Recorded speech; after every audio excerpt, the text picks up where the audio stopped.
বাংলাদেশের কাঠগড়ায় বাংলাদেশের আদালতে নিয়েই তাদের বিচার ফয়সালা করতে বাংলাদেশের ভিতরকার কোন শক্তি যারা আওয়ামী লীগকে বাংলাদেশে ফেরাবার চেষ্টা করবে, জুলাই জনতা তাদেরকে সর্বোচ্চ শক্তি দিয়ে রুখে দেবে ইনশাআল্লাহ।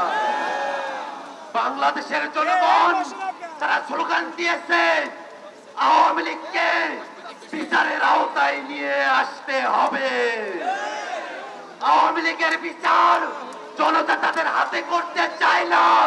আওয়ামী লীগকে বাংলাদেশের কাঠগড়ায় বাংলাদেশের আদালতে নিয়েই তাদের বিচার ফয়সালা করতে চায়। অতএব আমাদের দাবি হলো আওয়ামী লীগকে সন্ত্রাসী সংগঠন হিসেবে ঘোষণা করে অবিলম্বে আওয়ামী লীগকে নিষিদ্ধ ঘোষণা করতে হবে।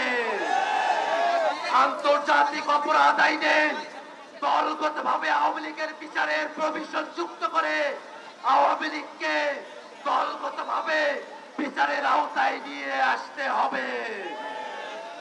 জুলাই ঘোষণাপত্র অবিলম্বে প্রণয়ন করে ঘোষণা করতে হবে।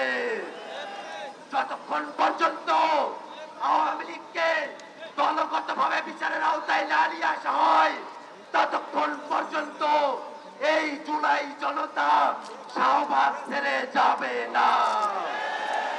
বাংলাদেশের জনগণ শাহবাগে যে ঐক্য প্রতিষ্ঠিত হয়েছে, সে ঐক্যের সঙ্গে ফ্যাসিবাদ বিরোধী সকল পক্ষকে সংহতি জানানোর আহ্বান জানিয়ে আমি আমার বক্তব্য এখানে শেষ করছি।